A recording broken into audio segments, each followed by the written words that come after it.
नमस्कार दोस्तों, आप लोग ये कहानी कहाँ से देख रहे हैं कमेंट करके ज़रूर बताइएगा। देखिए माँ जी, आप इस गाड़ी से उतर जाइए। आप समझती क्यों नहीं हैं, यह गाड़ी गणपति विसर्जन के लिए जा रही है। उस पुलिस वाले ने बिमला जी से कहा।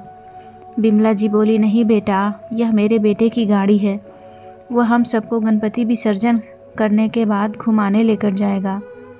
वह तो उसका ड्राइविंग लाइसेंस छूट गया, बस वही लेने गया है, आता ही होगा, फिर हम चले जाएंगे।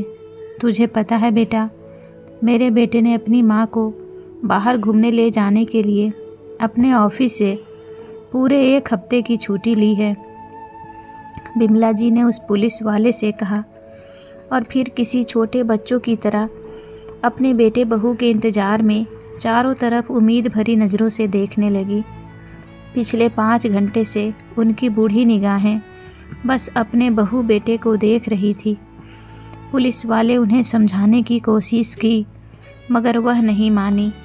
थक हार कर पुलिस वाले भी वहीं बैठ गए, क्योंकि वह अच्छे से जानते थे कि उनका बेटा अब लौट कर नहीं आएंगे। दोपहर से रात हो चली थी, पर उस बूढ़ी आंखों से अभी तक उम्मीद की चमक कम नहीं हुई थी। तभी एक महिला पुलिसकर्मी का फ़ोन बजा और उसने बिमला जी को फ़ोन पकड़ा दिया। उधर से आई आवाज़ को सुनकर बिमला जी तुरंत गाड़ी से नीचे उतर गई और चहकते हुए पुलिस वाले से बोली, क्या सच में मेरा बेटा मेरा इंतज़ार कर रहा है? आप चलो तो सही। उस पुलिस वाला उनका हाथ थाम कर बोला और उन्हें पुलिस स्टेशन लेकर पहुँचे। उस पुलिस स्टेशन के चारों तरफ नज़र दौड़ाते हुए बिमला जी बोली, कहाँ है मेरा बेटा? तुम तो बोले थे कि वह मेरा यहाँ इंतज़ार कर रहा है, कहाँ है वो? बिमला जी परेशान होती हुई बोली, अम्मा, आता ही होगा, तब तक आप यह बताइए, आप चाय पिएंगे? उस पुलिस वाले ने पूछा तो वह बोली, रोटी मिलेगी बेटा, सुबह से बहुत भूखी हूँ। बिमला जी नम आँखों से बोली। तो एक कांस्टेबल ने पास के एक ढाबे से बिमला जी के लिए खाना लेकर आया। बिमला जी ने ऐसा खाना आज बरसों बाद खाया था। एक पुलिस वाले ने पूछा, अम्मा, आपके बेटे का नाम क्या है, क्या करता है, कहाँ रहता है? पर बिमला जी कुछ भी बताने में असमर्थ थी। शायद थोड़ा बहुत उनका मानसिक संतुलन भी बिगड़ा हुआ था। सारे पुलिस वाले पूछ पूछ कर थक चुके थे, लेकिन बिमला जी बस एक ही बात कहती, मेरा बेटा मुझे घुमाने ले जाएगा। जब 2 दिनों तक भी उसके बेटे का कुछ अता पता नहीं चला, तो मीडिया वालों को बुलाकर उनके बेटे को खबर लेने के लिए कहा गया। आज सुबह से हर न्यूज़पेपर चैनल पर बिमला जी की ही खबर दी जा रही थी। बिमला जी टीवी पर भी बार बार रोते हुए एक ही बात बोले जा रही थी, कोई मुझे मेरे बेटे से मिलवा दो। टीवी पर बिमला जी को देखकर कांति जी के हाथों से चाय की प्याली छूटकर ज़मीन पर धम से गिर गई और उनकी आंखों से झरझर आंसू बहने लगे।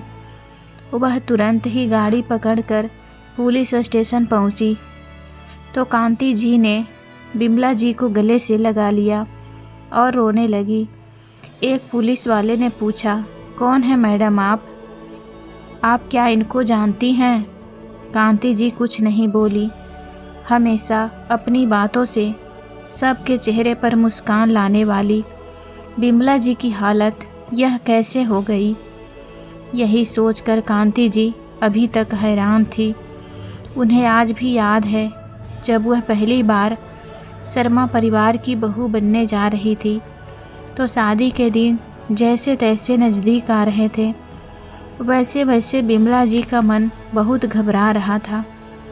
कारण था ससुराल का संयुक्त परिवार, जबकि मायके बिमला जी के पापा की ट्रांसफ़र वाली जॉब होने के कारण बिमला जी एकल परिवार में ही पली बढ़ी थी। बिमला, क्या सोच रही हो? क्यों अकेले बैठी हो? एक दिन बिमला की सहेली कांति उससे मिलने आई और पूछा, बस यार ऐसे ही। अच्छा कांति, यह बता, तेरी शादी संयुक्त परिवार में हुई है, तेरा अनुभव कैसा है संयुक्त परिवार को लेकर? कांति जी के सवाल का जवाब देने की जगह बिमला जी ने खुद सवाल पूछ बैठी उससे। मत पूछो यार, क्या ससुराल ही अपने आप में बवाल होते हैं, उस पर संयुक्त ससुराल तो बावले ये जान होते हैं। सारा काम घर की बहू के हिस्से में और फरमाइशें बाकी परिवार की आदत थी। कांति मुंह बिचका कर बोली। कांति से बात कर बिमला जी और ज़्यादा घबरा गई। क्या ज़रूरत थी पापा को मेरे लिए संयुक्त परिवार ढूंढने की? पर हाँ, मैं ही बोली थी, हे भगवान तुम ही बचाना अब मुझे खुद से ही। अक्सर बातें करती, उसके जितने भी सहेलियां की शादी हो चुकी थी सभी ससुराल की बुराई ही किया करते थे, जिसे बिमला जी मन ही मन घबराने लगी थी। खैर शादी का दिन आया और घबराई और शर्माई हुई बिमला जी अपने पिया जी के घर पहुंच गई। उनका स्वागत बहुत ज़ोर शोर से हुआ। बिमला जी को तरह तरह के कपड़े डिज़ाइन करने का बहुत शौक़ था। वह आगे चलकर एक डिज़ाइनर बनना चाहती थी, पर माँ अक्सर बीमार रहती तो पिता ने उसकी जल्दी शादी कर दी थी। ससुराल में संयुक्त परिवार होने के कारण हर वक्त कोई न कोई उनके साथ होता और उन्हें असहज करने की कोशिश करता, पर बिमला जी को लगता कि यह 4 दिनों की चांदनी है। बिमला जी के ससुराल में ताई, चाचा, दादी, जेठानी, ननद सभी थे जो हर वक्त नई भाभी के इर्द गिर्द मंडराते रहते थे। बिमला जी के शादी को 2 दिन हो गए थे। आज उसकी पहली रसोई की रस्में थी तो बिमला जी के हाथ पैर फूले हुए थे। ऐसा नहीं कि बिमला जी को खाना बनाना नहीं आता था, पर 4 लोगों का बनाने और 20 लोगों का बनाने में बहुत अंतर होता है। उस पर नई रसोई, नए लोग, नई पसंद। सुबह से ही बिमला जी के पति की बुआ का परिवार, उनकी ताई, चाची की बेटियां का परिवार भी आ गया था। बिमला जी के हाथ की रसोई खाने, इससे रोटी कम बनानी पड़ेगी, साथ में फिर तो बनेगी ही, और मटर पनीर की सब्जी रोटी। सास ने रसोई में आकर बिमला जी को खाने का मेन्यू बताया। बड़े बड़े पतीले देखकर बिमला जी का सर चकराने लगा। सास ने बिमला जी की तरफ देखा और शक्ति में उनके माथे पर आए पसीने को देखकर समझ गई कि बहू खाना बनाने को लेकर चिंतित है। बोले, खीर और सब्जी बन गई है, चावल तुम्हारी जेठानी आरती बना देगी। बिमला जी की सास ने पतीले उभरते हुए कहा, माँ जी यह सब किसने कब और क्यों बनाया? रसोई तो मुझे बनानी थी ना। बिमला जी वह सब देखकर चौंकते हुए बोली, आहिस्ता बेटा, बाहर मेहमान भी हैं, उन्हें नहीं पता लगना चाहिए कि यह तुमने नहीं बनाया है।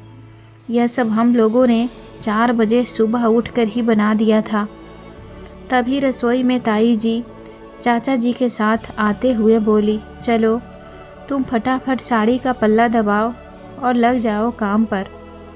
तभी बिमला जी के जेठानी आई और मुस्कुराते हुए बोली, सब काम तो आप सबने कर दिए भाभी।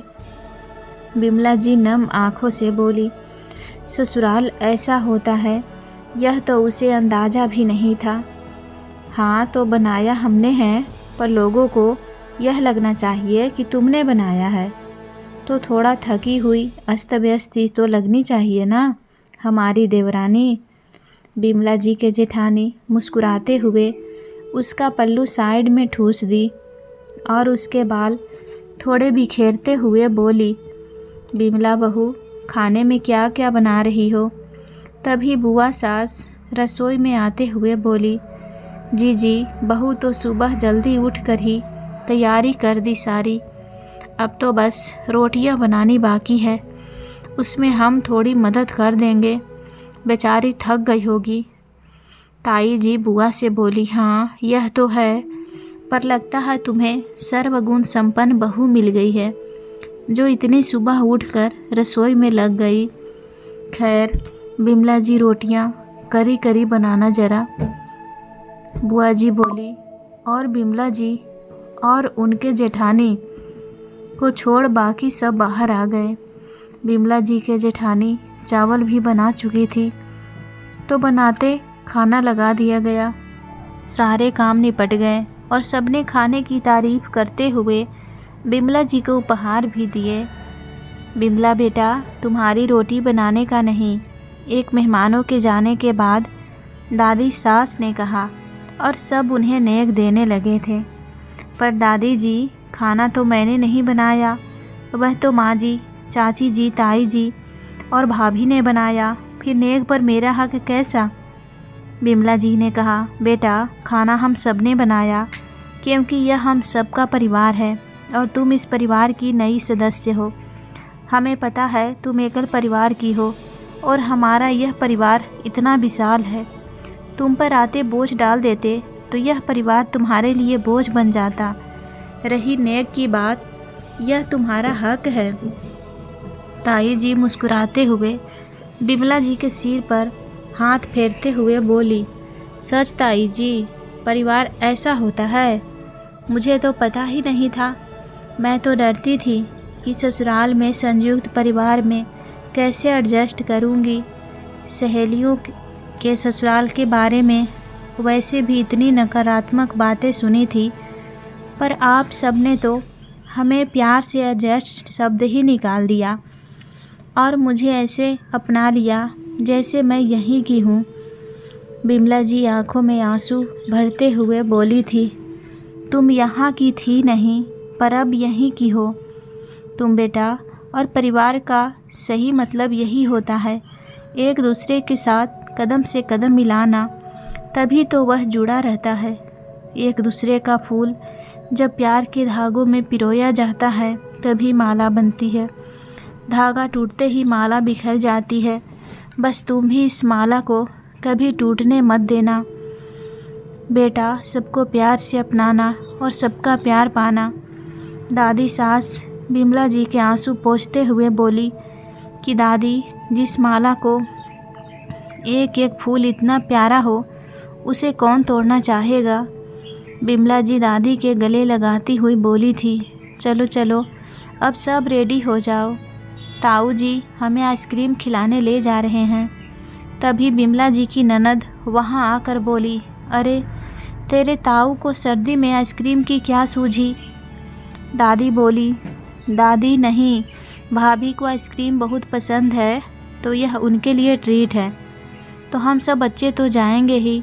रही आपकी बात, आपका बुढ़ापा है तो आप सोच लीजिए।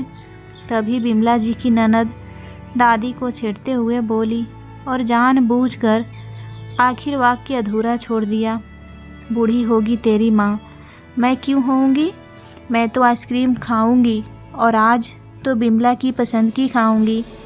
दादी के इतना बोलते ही सब खिलखिलाकर हंस दिए और आइसक्रीम खाने चल दिए।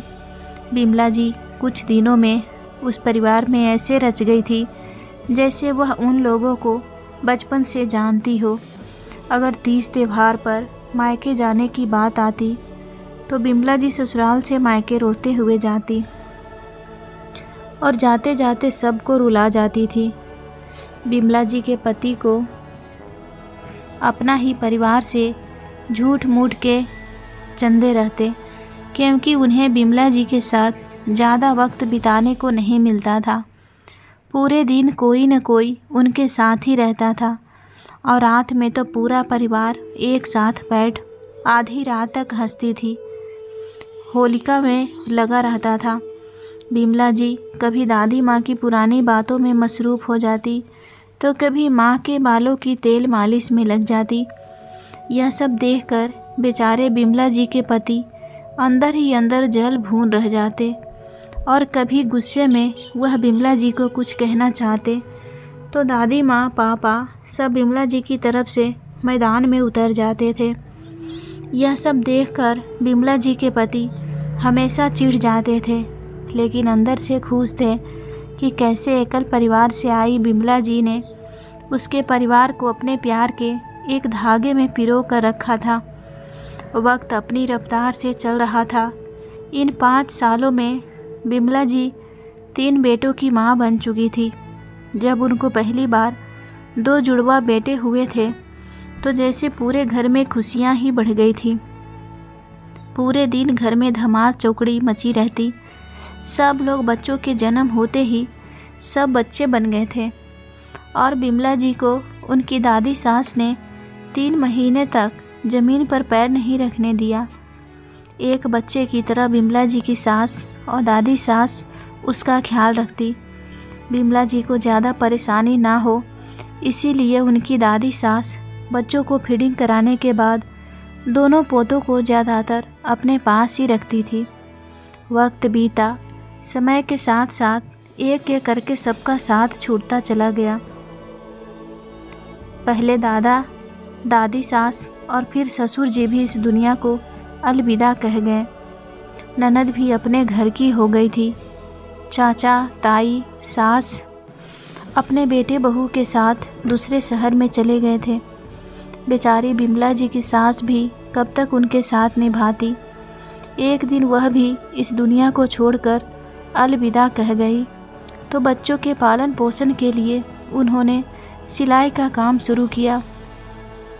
सब लोग उनकी सिलाई की तारीफ़ करते नहीं थकते थे। सब कहते हैं तुम्हें तो डिज़ाइनर बनना चाहिए, पर बच्चों की जिम्मेदारी के कारण कभी ध्यान ही नहीं दिया। तीनों बच्चों को पढ़ाया लिखाया, उनकी शादी कराई। इतना कष्ट सहने के बाद बिमला जी ने बच्चों को इस मुकाम तक पहुंचाया, लेकिन दोनों बेटे अपने अपने परिवार के साथ बिमला जी को अकेले छोड़कर चले गए। दीदी, आपके भाई इस दुनिया से क्या गए? आपके उन दोनों भतीजे के लिए यह माँ मायने ही नहीं रखती। वह तो मुझे तिजोरी की चाबी समझते हैं। उन्हें ज़रा सी भी मेरी चिंता नहीं है। जब बात करते हैं तो पैसे की और इस घर को बेचने की बात करते हैं। यह पूरा घर मुझे काटने को दौड़ता है, पर वह है कि यहाँ आकर रहना नहीं चाहते हैं। औरत चाहे जवानी में अकेली हो जाए या बुढ़ापे में, उसकी हालत बिना ताले की चाबी जैसी हो जाती है। बिमला जी अपनी तकलीफ़ ननद कांति जी से कहती है। कांति जी बोली, भाभी सच कहा आपने। अब क्या किया जाए, जिस पर बीतती है वही जानता है।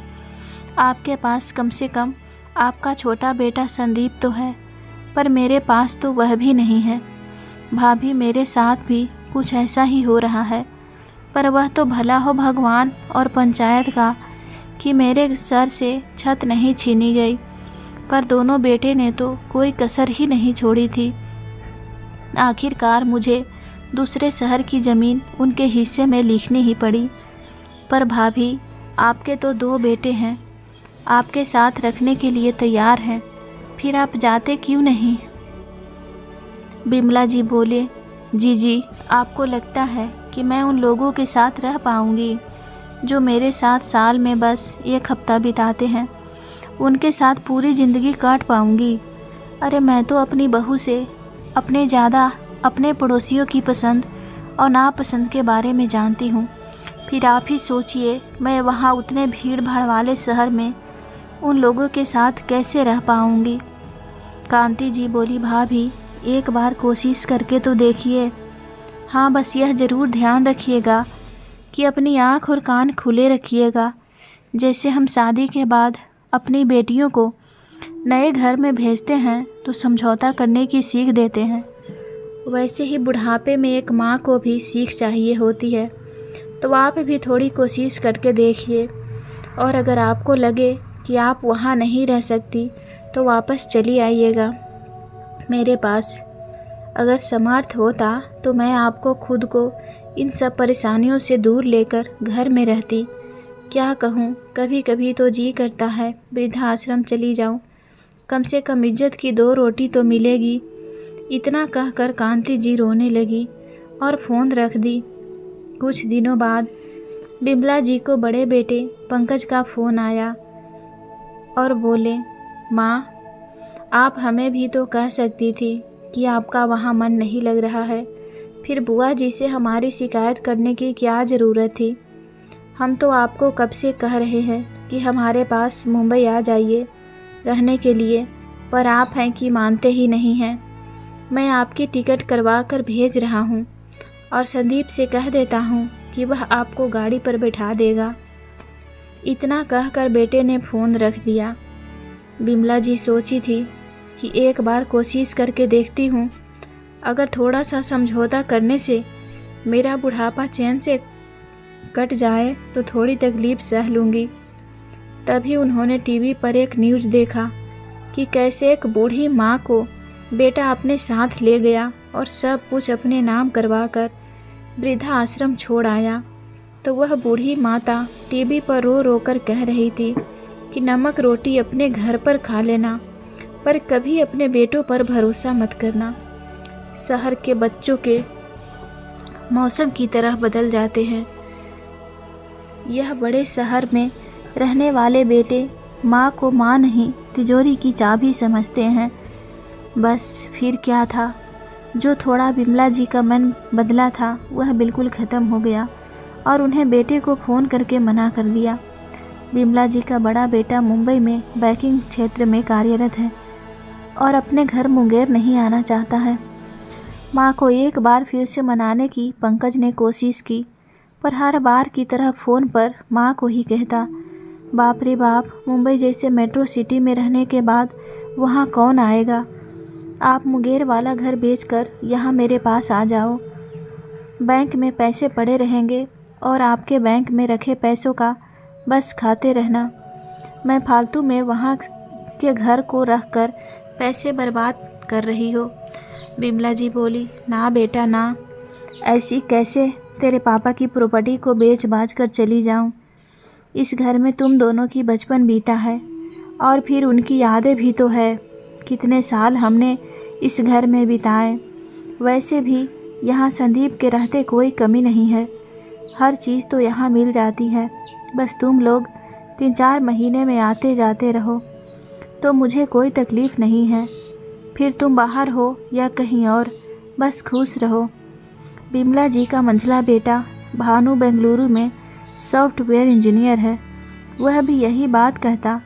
जब भी माँ आने के लिए कहती तो कहता कि यहाँ की सारी संपत्ति बेचकर मेरे पास आ जाओ।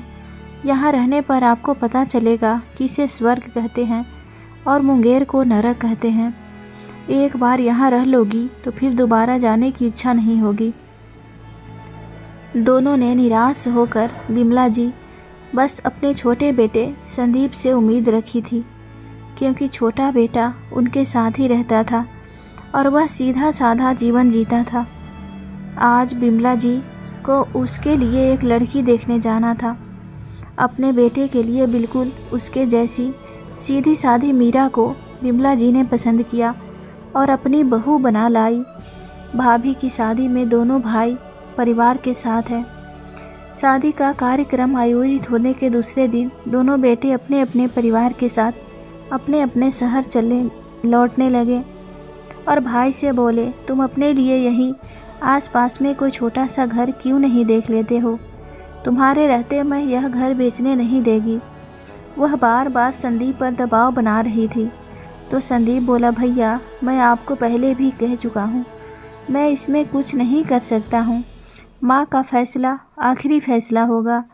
दोनों भाभी कहती, देवर जी देखने में तो आप सीधे साधे लगते हैं, बस हमारे साथ कभी चालबाजी मत कीजिएगा। ऐसा ना हो कि हम बाहर बड़े शहरों में रहें और यहाँ की सारी संपत्ति आप पति पत्नी दोनों हड़प लीजिए। इस पर हमारा भी हक है। जैसे मेहमान आते हैं वैसे ही वह बहला कर अपनी मनसा जता कर चले गए। संदीप की शादी क्या हुई, अब तो उन दोनों का फ़ोन भी आना कम हो गया। संदीप मामूली शिक्षक था, पर उसके पास जितना था वह उसमें ही खुश था। दोनों पति पत्नी बिमला जी को किसी चीज़ की कमी नहीं महसूस होने देते थे। फिर दोनों बेटे ने एक बार बिमला जी को अपने साथ 1 महीने के लिए रहने का आग्रह किया। मीरा बोली, मम्मी जी, आपको भैया भाभी के पास जाना चाहिए। उन्हें यह न लगे कि आप बस हमारी ही होकर रह गई हैं। हम तो हैं ही यहाँ। अगर आपको वहाँ रहने की इच्छा नहीं होगी तो आप खबर भिजवा दीजिएगा, यह आपको लेने आ जाएंगे। बिमला जी मीरा की बात मानकर पहले पंकज के पास मुंबई गई, पर यह क्या वह घर था या कोई चिड़ियों का घोंसला। चारों तरफ से बंद 2 कमरे का मकान था। बच्चे सुबह सुबह स्कूल चले जाते थे। बेटा अपने काम पर चला जाता तो बहू कहती, मम्मी जी, यहाँ हम सब अपना अपना काम खुद करते हैं, क्योंकि काम वाली बाई यहाँ बहुत महंगी पड़ती है। अब आप आए हैं तो इतनी मदद कर दीजिए। बहुत दिनों से घर की साफ़ सफाई नहीं हुई है। मुझे तो फुर्सत ही नहीं मिलती।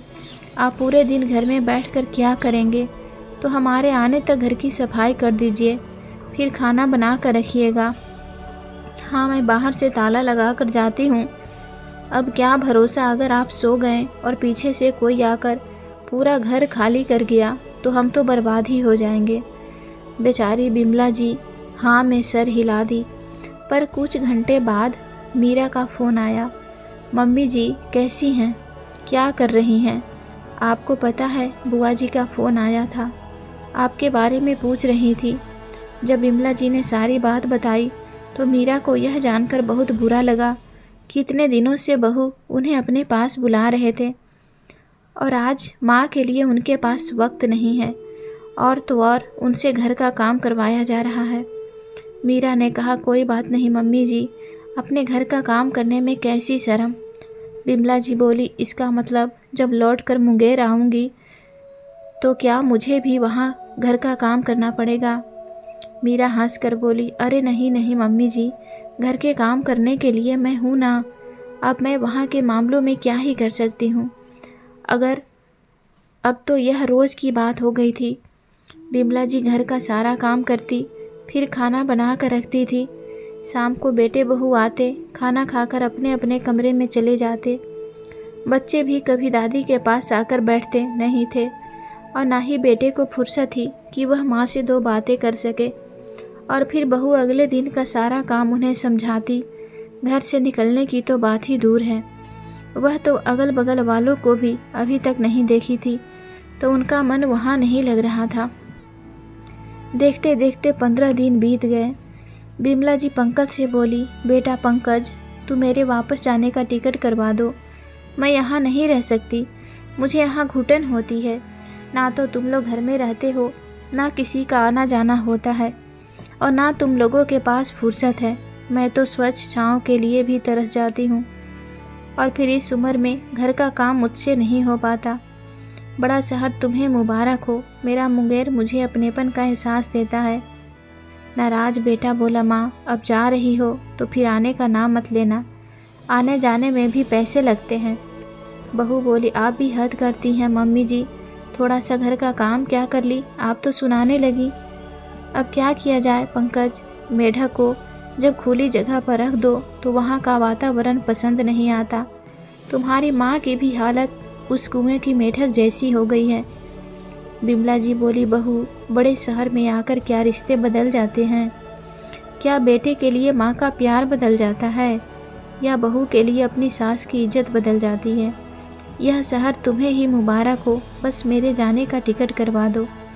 फिर क्या था, बेटे बहू ने दिमाग लगाया कि माँ अगर मर जाए तो सारी संपत्ति का बंटवारा आराम से हो जाएगा, और दोनों माँ को बोले, अभी आप 1 हफ्ते बाद जाना। आपकी बहुत इच्छा थी ना बाहर घूम कर आने की, तो गणेश विसर्जन के बाद सब घूमने जाएंगे। इसीलिए बेटा माँ को एक गाड़ी में बैठाकर बहाना बनाकर चला गया था। कांति जी ख्यालों से बाहर आई और उनका घर लेकर पहुंची तो देखा संदीप मीरा किसी काम से विदेश गए हुए हैं।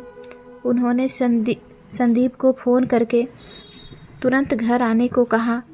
जब तक संदीप मीरा घर आते, कांति अपनी भाभी विमला जी के साथ ही थी। और उनका इलाज करवाकर उनका ख्याल रख रही थी। बिमला जी धीरे धीरे अच्छा महसूस करने लगी। फिर एक दिन दूसरे बेटे का फ़ोन आया, माँ जब भैया के साथ आप रह सकती हैं तो मेरे साथ क्यों नहीं रह सकती? कुछ दिन मेट्रो सिटी में रह कर देखिए, यहाँ का मौसम बहुत अच्छा होता है। बिमला जी बोली, दूध का जला छाछ भी फूंक फूंक कर पीता है। तुम्हारे भाई के घर रहकर देखी हूँ, जैसे जैसे मौसम बदलता है रिश्ते भी बदलने लगते हैं। उससे तो मुझे मरने के लिए ही छोड़ दिया था। अब मैं भली और मेरी मिट्टी भली, अब तो बस जीवन की आखिरी सांस यही ले लूँ। इतना कहकर उन्होंने फ़ोन रख दिया। कुछ महीने बाद बिमला जी के घर के बरामदे पर बैठी चाय पी रही थी, तभी वहाँ से एक परिवार के साथ पधारे और बोला, क्या आप ही बिमला जी हैं? आपके बेटों ने हमें भेजा है इस घर को देखने के लिए, तो क्या हम इस घर को देख सकते हैं? बिमला जी तो आश्चर्य से बोली, जरा ठहरो, आपको गलत फहमी हुई होगी, फिर किसी ने आपको गलत खबर दी है।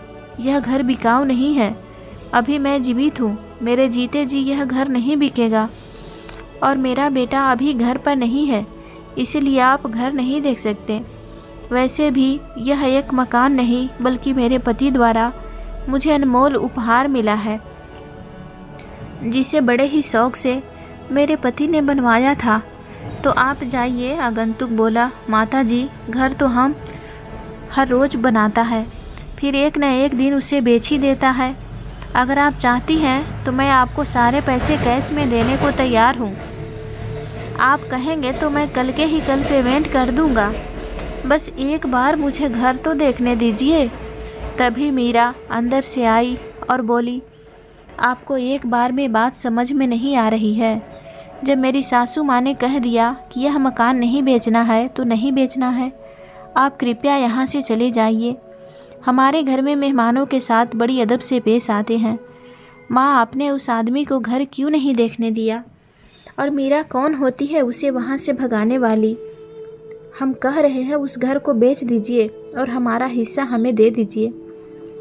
हमने बहुत कोशिश की आप हमारे रास्ते से हट जाएं, लेकिन नहीं। आपको तो पता नहीं किस मिट्टी की बनी हो, तो बेहतर होगा उस घर को बेच दीजिए। इसमें से कुछ पैसे हम आपके लिए छोड़ देंगे ताकि आप वृद्धा आश्रम में जाकर आराम से रह सकती हैं। बिमला जी बोली, वाह बेटा, मेट्रो सिटी में क्या रहने लगे, तुम इतने एडवांस हो गए कि जीते जी अपने माँ को वृद्धा आश्रम भेजने की बात कर रहे हो। अरे थू है तू जैसे बेटों पर। तुम जैसे लोग कितने भी बड़े शहर में चले जाएं, परंतु उनकी मानसिकता अंदर से उतनी ही खोखली होगी। बेटा, माँ को तुम लोगों ने माँ कहाँ समझा। तुम लोगों ने तो मुझे तिजोरी की वह चाबी समझ रहे थे जिसे बस अपने कब्जे में लेना चाहते थे, इसीलिए मुझे अपने पास बुलाते थे ना। आज कहती हूँ, पलट कर इधर का रुख मत करना। आज से मेरे लिए बस एक ही बेटा है। तुम दोनों तो वह लालची भेड़िए हो जो आज अपनी माँ को खा जाओगे और कल को अपने सीधे साधे भाई को भी। पर मेरे जीते जी यह मैं नहीं होने दूंगी। आज से और अभी से मैं तुम दोनों का हर रिश्ता ख़त्म करती हूँ। इतना कहकर बिमला जी ने फ़ोन रख दिया। बिमला जी का रो रो कर बुरा हाल था। बहू उन्हें समझा रही थी, वह एक ही बात कही जा रही थी, आखिर क्या कमी रखी मैंने उन लोगों के पालन पोषण में जो आज वह लोग मेरे साथ ऐसा व्यवहार कर रहे हैं। संदीप सीधा था, इसीलिए आज तक वह लोग उसे दबाते हैं। पर मैं सोचती थी कि बड़े भाई हैं, उसे समझा रहे हैं, पर नहीं, इसीलिए वह इसे दबाते थे ताकि वह अपनी दबंगई दिखा सके और यह चुपचाप उनकी बात मान जाए। नहीं बहू, याद रखो, अपनी हक के लिए इंसान को खुद आवाज़ उठानी पड़ती है। मैं जीते जी सब कुछ ठीक कर जाऊंगी ताकि मेरे बाद संदीप को कोई तकलीफ़ ना हो। अगले ही दिन बिमला जी ने अपने वकील को बुलवाया और अपने मकान का पेपर तैयार करवाया और नॉमिनी में उन्होंने छोटे बेटे संदीप का नाम दिया और दोनों बेटे के लोग से उद्विग्न बिमला जी ने अपना निर्णय सबको सुना दिया और अपने चिंतित माँ को शांत किया। आखिर में अपने दोनों बेटों के नंबर को ब्लॉक कर दिया। संदीप और मीरा का स्वभाव कितना अच्छा था, कि अब कांति जी ने भी अक्सर वहाँ जा के रहती थी। संदीप कई बार कहा था, बुआ जी आप यहीं क्यों नहीं रह जाती, आप रहती हैं तो माँ का मन लगा रहता है। कांति जी कहती, बेटा लोग तो चाहते हैं कि मैं उस घर से कब निकल जाऊं, ताकि सारी संपत्ति मेरे लालची बच्चे अपने नाम कर लें, और मैं जगहसाई नहीं चाहती। लोग क्या कहेंगे कि जीवन के आखिरी पद में मायके जाकर रह रही है। तुम लोगों से मुझे इतनी इज्जत मिलती है, यही मेरे लिए बहुत है। फिर भी कभी कोई दिक्कत होगी तो तुम्हारे पास ही तो आऊँगी। वक्त बीता, मीरा ने खुशखबरी दी। अब पूरा समय बिमला जी का बच्चों में ही बीतने लगा था। अब उन्हें अपने दोनों बेटों की याद तो आती थी, पर जब भी आती थी आंखों में से आंसू और दर्द भी याद आते थे। मीरा ने अपनी सास का यह दर्द नहीं देखा जाता था, तो मीरा ने बुआ जी के साथ मिलकर फिर से एक बुटीक खोला और गली गली में बिमला जी के सिलाई कढ़ाई का पोस्टर लगवा दिया। पहले तो बिमला जी नहीं मानी, पर जब मीरा और कांति जी ने बिमला जी की हिम्मत बढ़ाई तो उन्होंने एक बार फिर से कपड़े डिजाइन करना शुरू कर दिया। धीरे धीरे उनका काम लोगों को पसंद आने लगा, तो बिमला जी की हिम्मत भी बढ़ने लगी थी। गांव से लेकर शहर तक सब जगह बिमला जी के नाम की चर्चा होने लगी थी। मीरा अपनी सास की ढाल बनकर हमेशा उनके साथ खड़ी रहती। समय बीता, बिमला जी के काम को देखकर बड़े बड़े सितारे उनसे अपना ड्रेस डिजाइन करवाने लगे। अब तो अखबार की कलम भी बिमला जी की तारीफ बटोरने लगी थी। बिमला जी ने अलग अलग शहरों में अपने बुटीक खोल दिए थे, जहां एक से एक डिजाइनर उनके द्वारा डिजाइन किए हुए मिलते थे। करीब करीब 4 साल की मेहनत के बाद आज फिल्म फेयर अवार्ड में बिमला जी को बेस्ट डिजाइनर का अवार्ड मिला था, तो बिमला जी की आंखें भर आई। जब 4 साल पहले बेटा ने मरने के लिए मां को नहर में धक्का देने का सोचा था, और आज मीरा और ननद की वजह से वह एक चमकता सितारा बनकर आसमान में चमचमा रहा था। अब तो जैसे बिमला जी काम और हौसले को पंख लग गए थे। छोटे मार्केट से लेकर मुंबई के मॉल तक बिमला जी का नाम छाया रहता। आज इसी खुशी में मीरा ने एक शानदार पार्टी रखी थी। बिट्टू को जब मन की हैसियत का पता चला तो भिखारी की तरह दौड़े चले आए, लेकिन उन भारी पार्टी में बिमला जी ने अपने बेटे बहू को पहचानने से इनकार कर दिया। आज बिमला जी मुंबई की टॉप बिल्डिंग में रहती है, किसी चीज़ की कोई कमी नहीं।